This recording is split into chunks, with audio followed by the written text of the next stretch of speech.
Have you ever noticed how silence can feel louder than words? Not the awkward silence between strangers, but that sacred, unsettling quiet after a woman stops trying, stops explaining, arguing, or hoping. Just stops. That's not distance. That's transformation. Carl Jung once said, "What you resist persists, but what you make conscious transforms."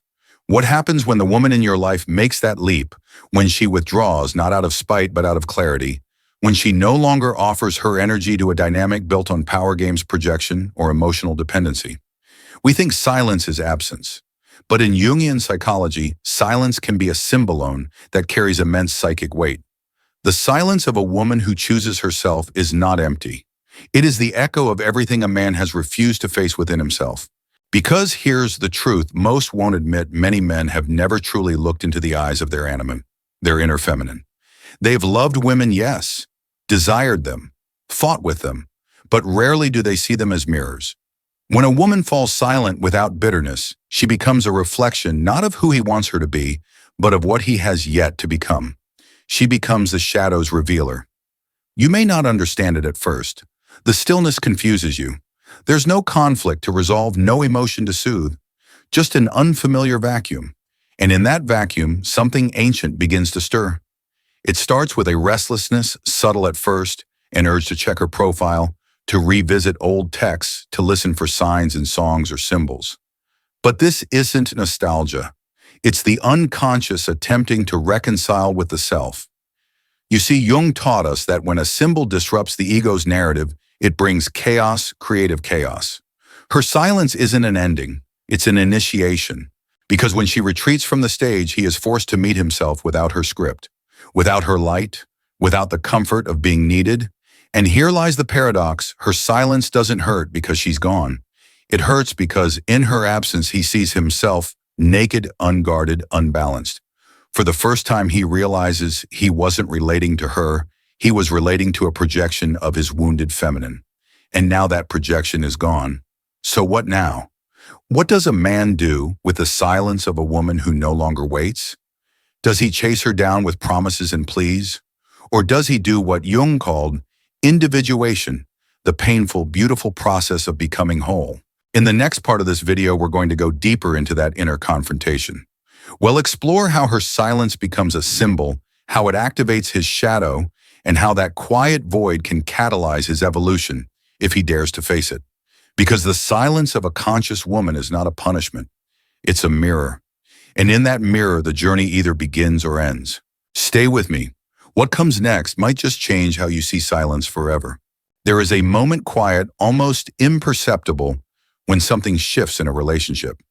It is not marked by a slammed door or a shouted goodbye. It is more like a soft closing, like the final note of a symphony that lingers in the air long after the instruments have stopped. That moment is when a woman decides, not out of anger, but out of clarity, to go silent. This silence is not a weapon, it's a threshold.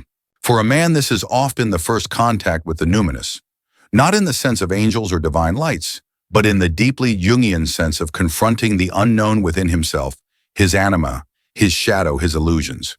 Because when a woman withdraws without resistance, without pleas, without drama, she becomes more than a person. She becomes a symbol. And the psyche doesn't ignore symbols. You see, many men live by an emotional script they didn't write, one shaped by early attachments, cultural cues, and unconscious expectations. They believe they are in control of their emotions, of the pace of the relationship, even of the other person's responses. Jung would call this the ego's illusion of mastery. But then she stops playing the part. She no longer sends long messages trying to explain. She no longer asks where it went wrong. She no longer justifies her worth with effort.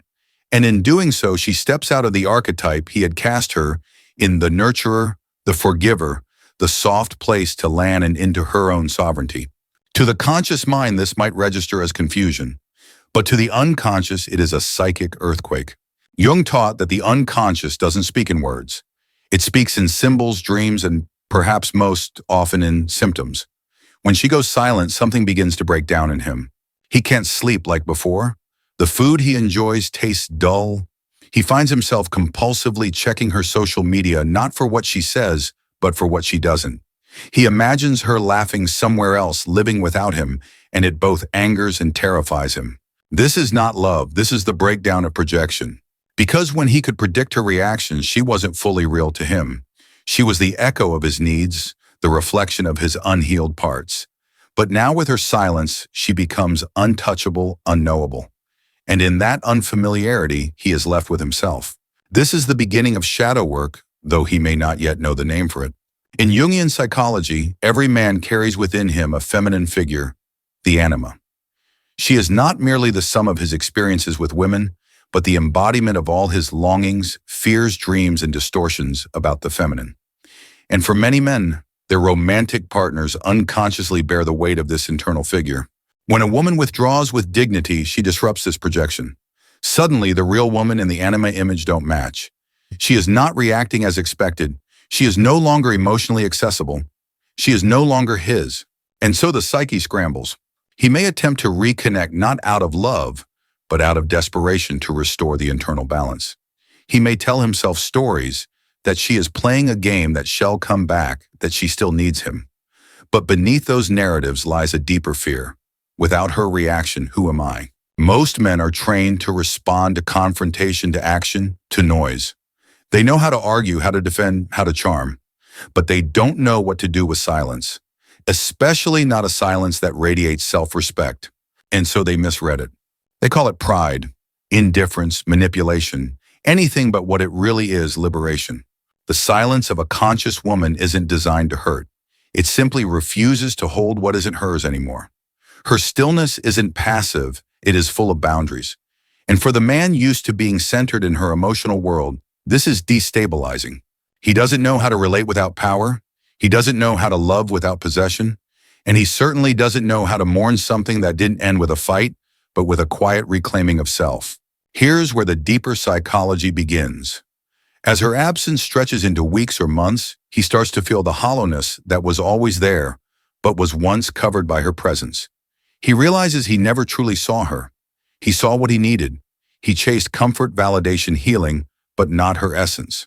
This fracture is not about her leaving. It's about realizing he never really arrived. Jung wrote that the self emerges only through inner conflict, the clash between the ego and the unconscious. And now this man is in that very collision. Her silence has brought him face to face with the ghost of his own emptiness. But within that fracture lies the potential for transformation. Not to win her back, not to restore the old script, but to become someone capable of authentic connection because he has first connected with himself. Pause here and take a breath with me. Does this resonate with you? Have you ever experienced that kind of disorienting silence? Not just from a partner, but maybe from a friend, a parent, or even from your own inner voice? You're not alone. This community is a space to reflect, not react. A place where you can share your story not for attention, but for truth. So if you've lived through this kind of rupture, I invite you to comment below. Tell us what you felt, what you feared, what you learned. You never know who might find courage in your words. This is not about blame. This is about becoming. Because this is just the beginning. In the next part, we'll explore how this silence, the one that at first feels like loss, can actually serve as an entry point into individuation. We'll talk about how the psyche uses grief to dismantle old patterns, and how a man can begin to retrieve the parts of himself he unknowingly projected onto her. We'll explore dreams, symbols, the return of the repressed. And we'll ask a harder question. What if she doesn't come back and that's exactly what you needed to grow? Stay with me. This path may not be comfortable, but it leads somewhere true. There's a certain hour of the night, a stillness just before sleep or just after waking, when distractions fall away, and a man finally begins to feel what he spent weeks avoiding, not missing her exactly, missing who he thought he was when she was around. This is the deeper fracture. Not the absence of her physical presence, but the collapse of the internal narrative he built around her energy. A woman's silence, when born from self-respect and not manipulation, has the capacity to dismantle identity-level illusions. What he thought was connection was often projection. What he believed was love may have been attachment. What he assumed was forever was sometimes just comfort. And now in the quiet she left behind, something more honest begins to stir. Jung said that suffering is the necessary friction for transformation, But not all suffering is real. Much of it, he noted, is the ego's resistance to loss. At this stage, the man isn't grieving her. He's grieving the collapse of his control, the comfort of being mirrored, the security of always being responded to, the belief that he could return whenever he chose. This mourning feels personal, but it's archetypal. It's the myth of Orpheus and Eurydice. He looks back hoping to reclaim her, but the moment he tries to control what must be surrendered, she disappears. Silence in this way becomes a death of ego, and all deaths invite rebirth if we don't run. Around this time, many men begin to dream of her, not in clear erotic or romantic ways, but symbolically. He might see her from a distance, hear her voice behind a closed door, or follow her through a maze and never catch up. These dreams are not messages from her. They are messages from his psyche. Jung taught that the unconscious compensates for the ego's blindness. These dreams are not attempts at reunion. They are calls to integration. Her silence is now embodied in the dream landscape, elusive, meaningful, painful, and it confronts him with what he avoided in waking life, the recognition that his inner world was fragmented. The anima is trying to evolve, not to return to her, but to rejoin him. For many men, the woman becomes a stand-in for their inner, feminine, their anima. She represents softness, emotion, intuition, mystery. But she also carries their unmet needs, childhood wounds, and unconscious expectations. That's why her silence hurts more than words ever could. It isn't just her voice that is gone, it's his access to those disowned parts of himself. Jung warned that if we fail to integrate the anima, we remain immature, emotionally dependent, and relationally blind. We mistake devotion for identity silence, for rejection boundaries for abandonment. But here's the liberating shift. The anima doesn't live in her.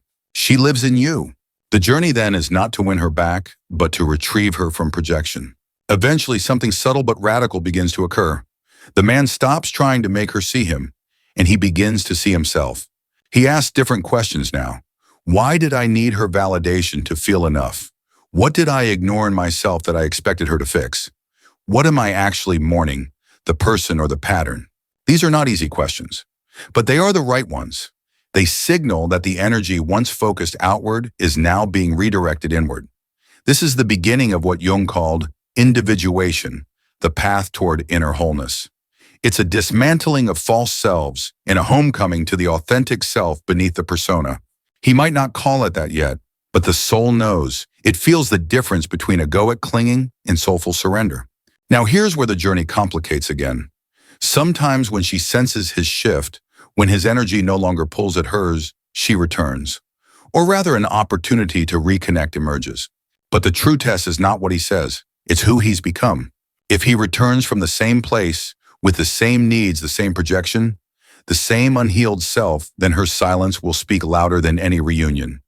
But if he has genuinely begun the work faced, his emptiness integrated, his shadow honored her autonomy without resentment, then there is the possibility of something new.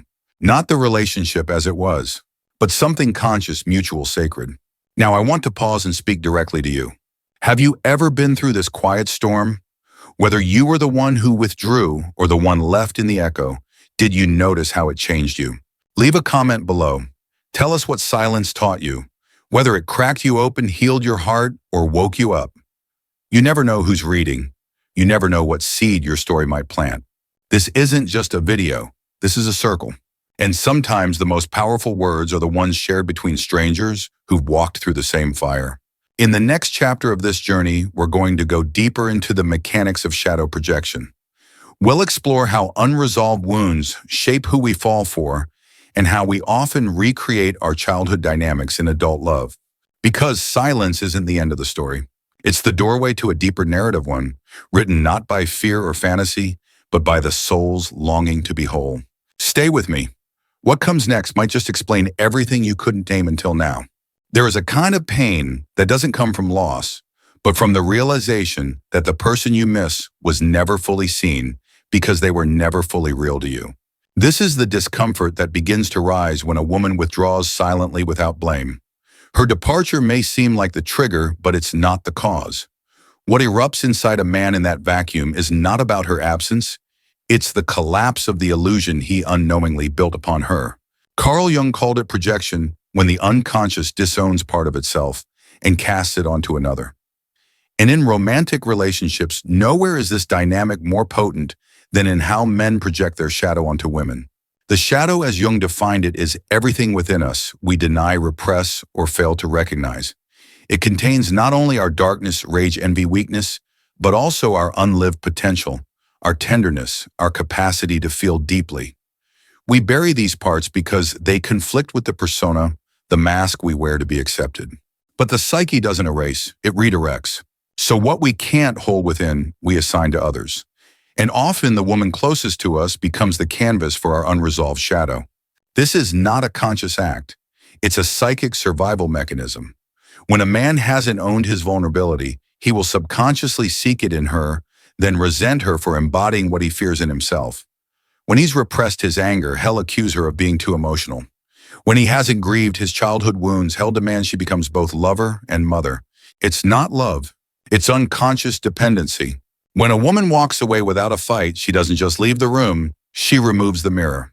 And without that mirror, the man is left staring at the empty space where his projections used to live. This is why her silence causes chaos.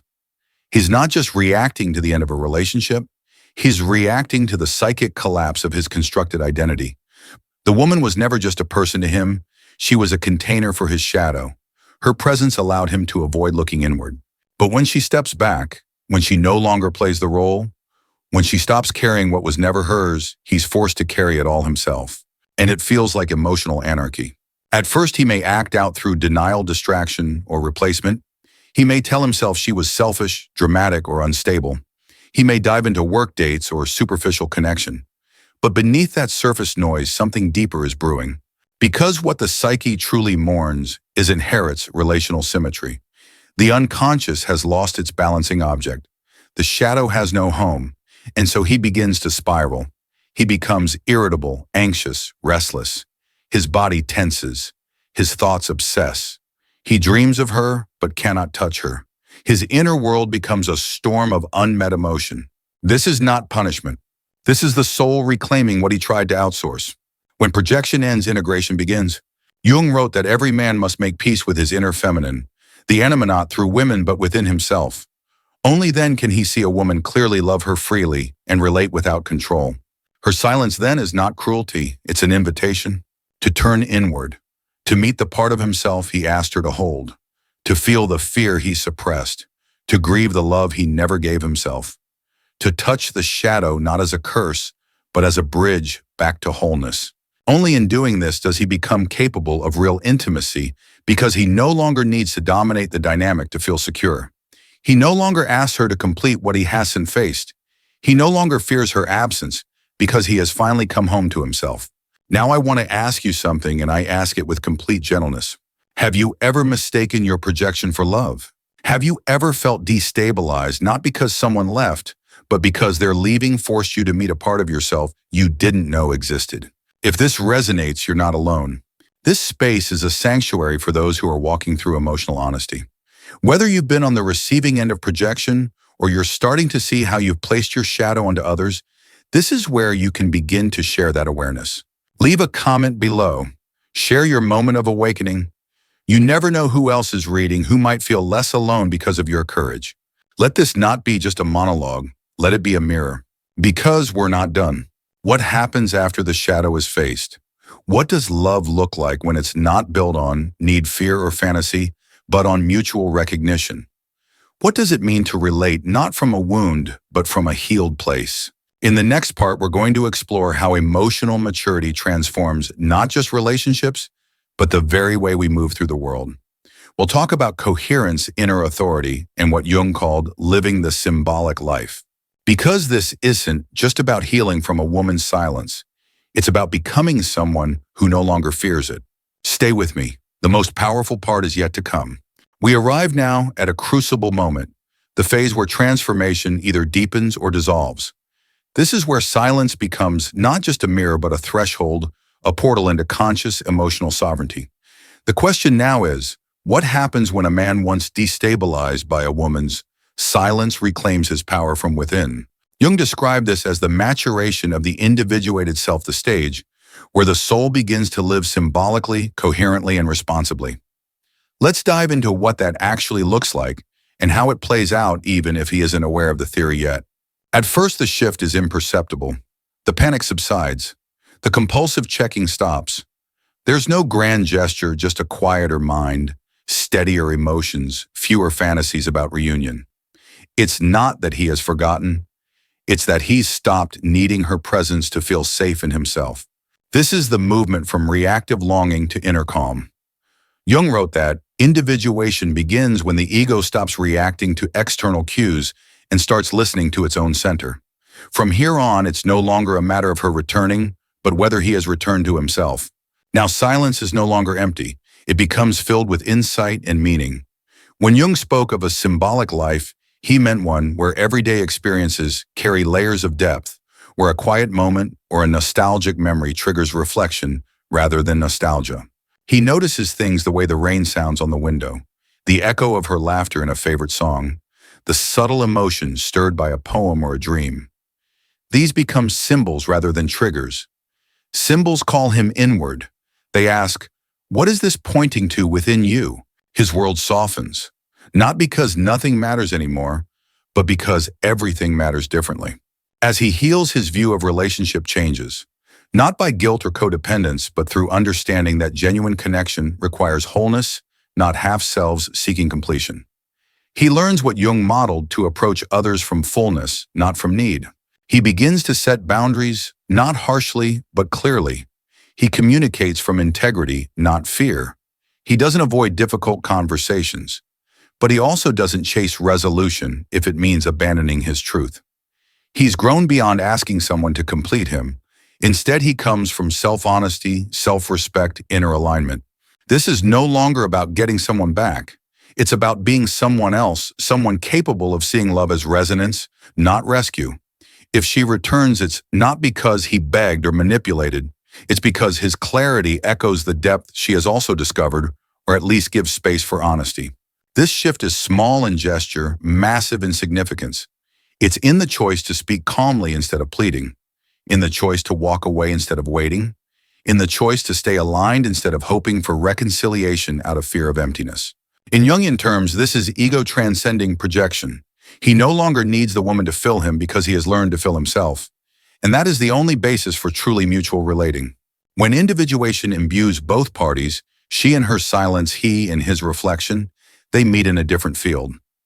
This is where relationships can heal, not by reuniting wounded selves, but by two whole souls recognizing each other without ownership. The shadow is no longer projected.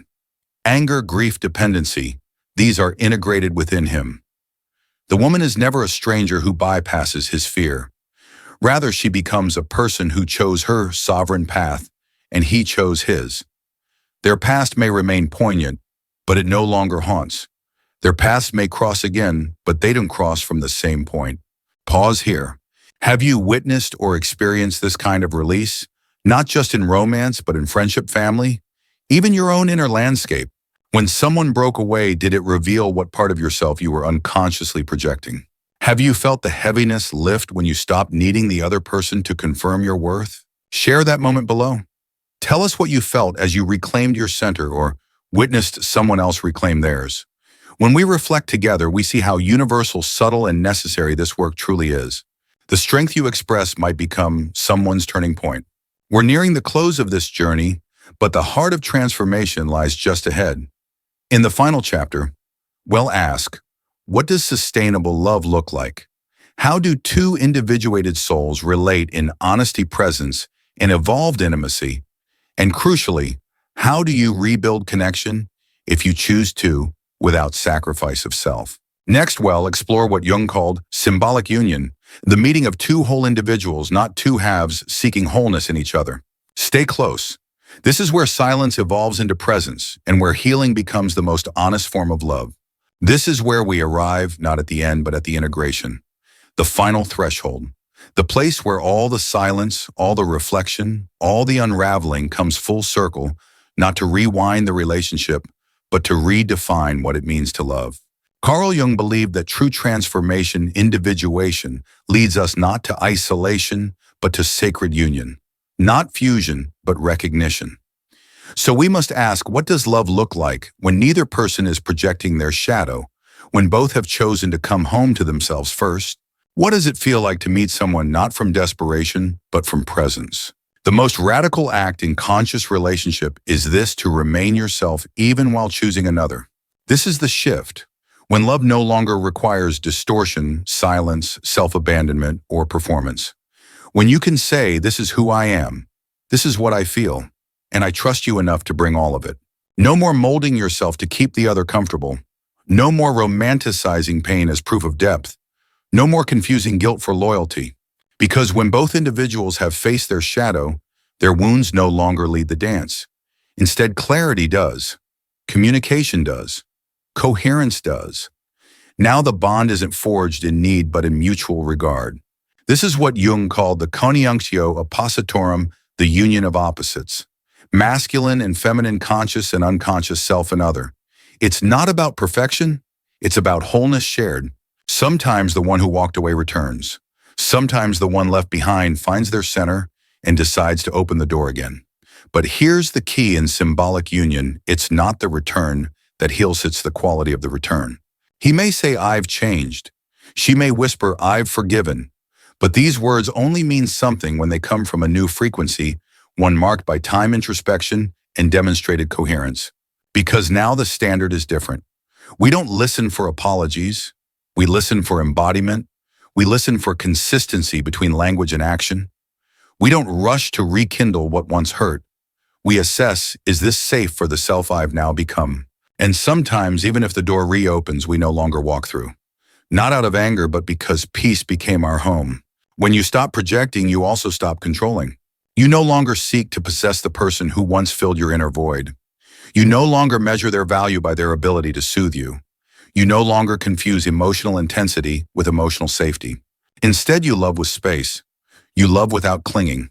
You stay not because you fear losing them, but because you respect how they mirror your wholeness back to you. This is what Jung meant when he spoke of the mystery of two natures becoming one, yet remaining two. Love becomes a vessel not for fusion, but for evolution, for witnessing, for growth, for presence. There is another shift that occurs when individuation takes root. The purpose of the relationship changes. It's no longer about completion, it's about expansion. You don't seek them to heal your past. You seek them to build a conscious future. You aren't trying to make up for old wounds. You are dreaming new dreams together, but not codependently. In this space, love becomes an alchemical container. You both offer your wholeness not as a transaction, but as a sacred exchange. You say, here's my light, here's my shadow, and here's my willingness to keep growing beside you. Perhaps the most beautiful realization is this: you're no longer afraid of losing them. Not because you don't care, but because losing them no longer means losing yourself. This is the new root of secure love. You no longer measure the relationship's value by whether it keeps you from pain. You measure it by whether it allows your soul to breathe. You can walk away if needed. You can stay if it's true. You can say no without guilt. You can say yes without fear. And whether they stay or go, you remain centered. This is freedom. This is love that liberates rather than binds. Have you ever come to this place? Have you experienced love after the storm, not as an echo of who you once were, but as a reflection of who you've become? Have you opened your heart again, but this time with boundaries made of wisdom instead of fear? If this resonates with you, share your journey in the comments. Share how silence became your turning point and how you now love differently, not because of someone else's approval, but because you finally approved of yourself. Your voice could be the exact story another soul needs to keep going. We've walked far, from the silence of heartbreak to the silence of strength, from shadow projection to conscious union. But there is still one final piece: the soul's true liberation.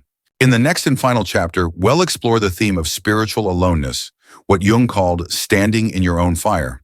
We'll look at how individuation prepares us not just for love, but for life itself, for purpose, for meaning, for authenticity beyond relationship. Because the ultimate truth is this: even if they never return, you have. Stay with me, the final truth awaits. And now we arrive not at an ending, but at a return to the self.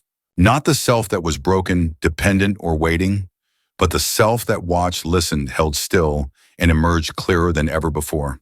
Carl Jung once wrote that loneliness does not come from having no people around, but from being unable to communicate the things that seem important. And perhaps that's what your silence has always been, a language waiting for a deeper listener. Today you speak that language fluently. Not with noise, not with arguments, not with need, but with presence.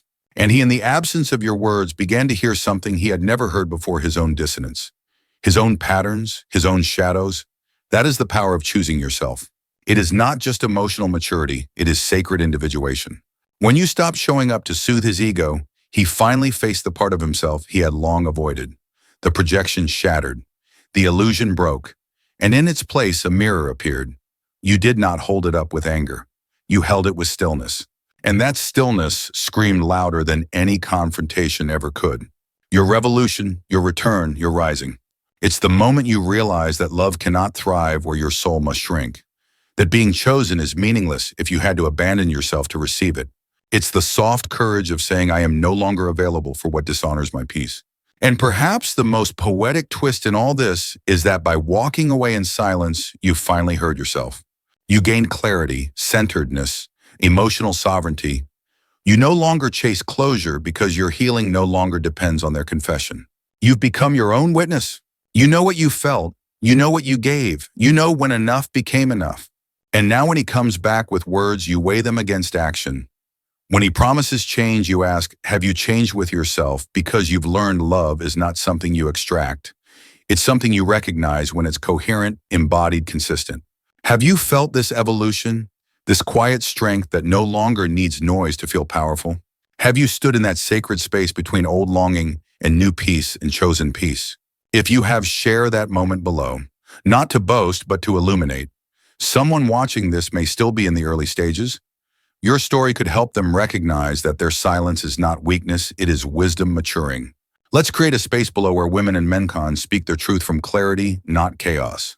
Carl Jung said that the privilege of a lifetime is to become who you truly are. And now, maybe for the first time, you're not waiting to be loved, you're choosing to be whole. You've discovered that silence is not an ending. It's a realignment, a tuning fork for the soul. It resonates only with what is honest, what is real, what is earned. Let your journey be proof that the most powerful sound a woman can make is sometimes no sound at all. If this video stirred something within you, stay connected. This space is for the seekers, the feelers, the ones who turn their pain into power, their silence into truth. Here we speak in symbols, we heal through reflection, and we remember that the journey inward is the most courageous path of all. Subscribe if you feel called to keep walking it with me, with us. And share this with someone who may need to be reminded her silence is sacred. Because sometimes we don't need more noise, we need more meaning. And that begins right here, in the stillness, in you.